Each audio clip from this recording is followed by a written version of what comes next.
Howdy folks, Stormy64 here, and we're back with Napoleon Total War.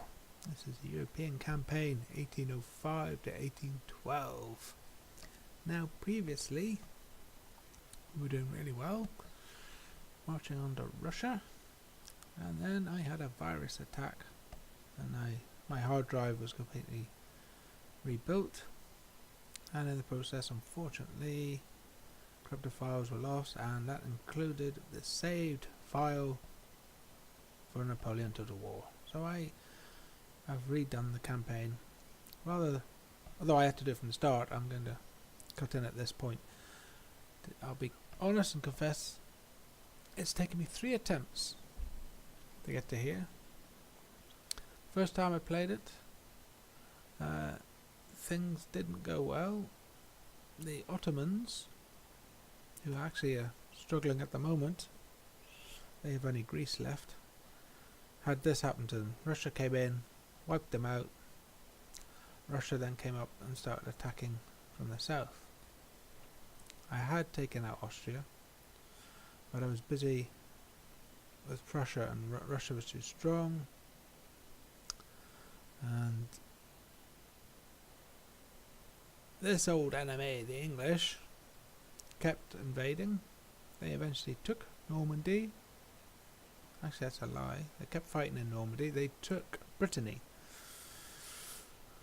And, don't laugh, they came all the way around and took Corsica and then invaded the south. So I ended up trapped in France. I had only 6 generals, so I could only really have 6 good armies.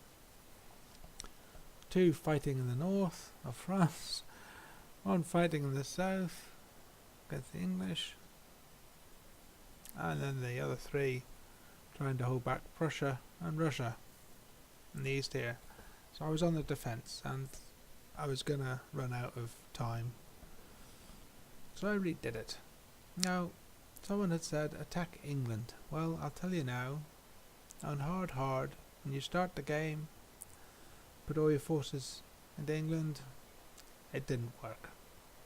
Every time, I mean, I took the towns, but I couldn't stop them rioting. I could put tax, I could make full militia units, you know, a full 20 strength unit in the garrison, in the town or city, and they still rioted. And the problem was, you defeated 1 British army, it spawned 2 rebel armies, and they weren't just militia, they were actually front line Fusilier line infantry, you know. It was mayhem. I ended up with more British units in England after I invaded than there were before, or even probably in this part of the game, because of the spawning of rebel units. So I gave that up. That wasn't working. It meant I had I hadn't expanded, so I didn't have much in the way of extra territories or revenue. And all my revenue maintaining the armies fighting in England, so much so that Austria just marched straight through the middle here, with Russia as an ally, because it starts with a Russian army in the middle here anyway. So that was a disaster. So I started this campaign here to get back to where we were. It went really well. Italy was quite strong. They actually took Venice. Russians took Munich, so I took Munich back off them.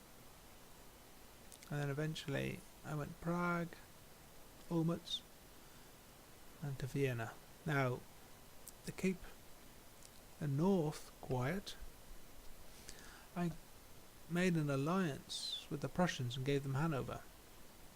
I pulled my army out that was there out by default to here, and I was able to defend the British, who sat for a long time off Antwerp. For a long time they had an army here. I had a small half stack under Ney here. He still has a small army. He actually had more men in that, but he had a small army ready to deal with them. He stayed there the whole time. by Napoleon, pushed on. When Vienna fell, my alliance with Prussia was broken. In fact, everyone near enough turned against me. That's why Hessen Castle isn't an independent state like it is in the original game. They threatened Strasbourg. In fact, they went to siege it, and I took their capital first, and that sieging army disappeared. So they're now part of France rather than being a separate independent state. Saxony, on the other hand, unfortunately for them, was taken over by the Prussians. So when I took them, I actually didn't liberate them, I've kept them. But that's why they're not an independent state, but they were taken out of the game by Prussia, not by me. I did the same tactic. I marched basically through here, Hanover, Berlin, and now we're heading east. Now, and we're taking Warsaw. In the last campaign, we just got to here, Vilnius, and it was November 1808. We've taken Vilnius, and we've just taken Minsk, which is why I decided to record this. And it's already early, it's not already, it's only early May 1808. So we'll soon threaten Smolensk. Now, I'd driven the Russians had taken Königsberg. That was Prussian, that was Russian. You see up here, we have Prussia, and Prussia's at peace with us. When we took Königsberg, they were forced to make peace with us, and they're at peace with us now. And Riga isn't Russian, but actually rebel, and it's rioting like mad. It's full stack army there though. It's rioting like mad. Now, back to taking Vienna. Everyone turned against me, so I had to take Oldenburg, and I gave it to the Batavian, let's say the Dutch,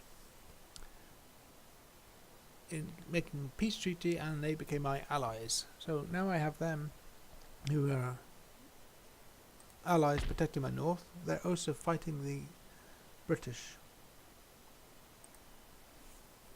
So we'll go through that. Austria's peace with us because we took Vienna, but they're hostile. Britain's hostile but at war with us. The Ottoman are allied.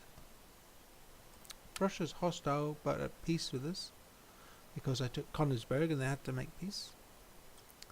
Russia's at war with us, and Spain's allied with us. Okay, so that's actually, I don't know why they broke a trade link, something to do with an embargo, but they are allied to us. Here they are here, this is the Dutch, the Batavian Republic. They're allies with us. Denmark became allied with us, which is good, because it's them that's up in, they took Novgorod, up in Russia, which I'm going to show you in a minute. Italy took Venice, and they're allied with us. And I made, even some of these that are hostile aren't at war with us.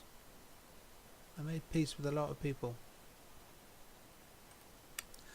The reason I did that was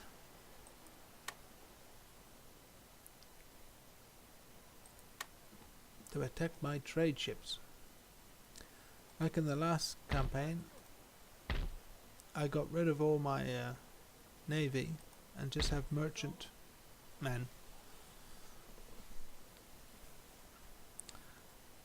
And I even got a merchantman all the way over to here. Okay.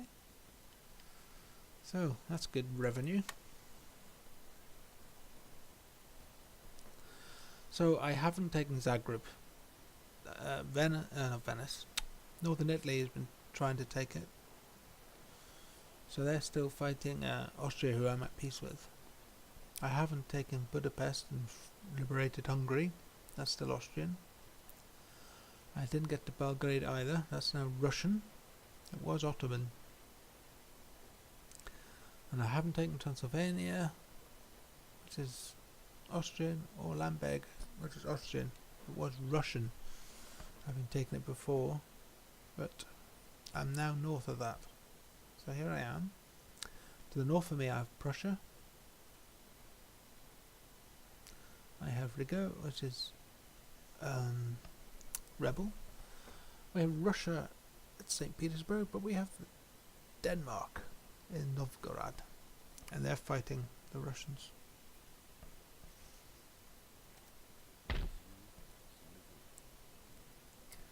Okay, so that's basically where we're at now. So I'm going to restart this. Well, I'm going to continue this campaign, but restart posting it, because really, with the same point where we were last time, although as I say, I have more territories to the north. Last time I had a more of a even front. I had the army supporting each other as they came east. At the moment now I got this bit of a bulge, which is Austrian, and the problem with that is this. The Russians are allied to Austria and they can march through their territory and threaten me here. See, here they are. Here's an army in their territory. So I've got to be careful.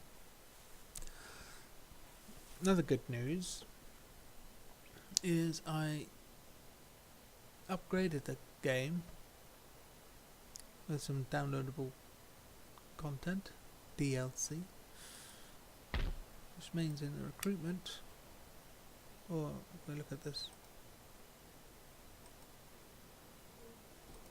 army, go on, we have this regiment. These are the 1st Lightfoot, the 6th Regiment of Infantry.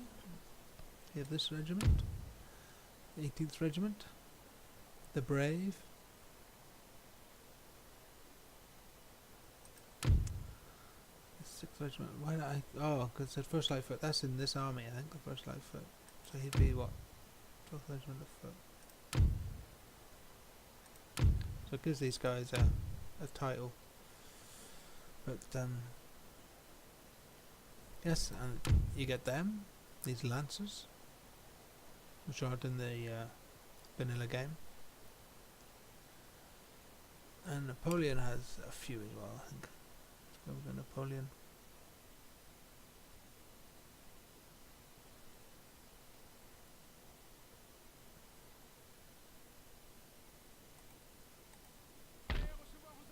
He has these 5E Regiment of Hussars, which aren't in the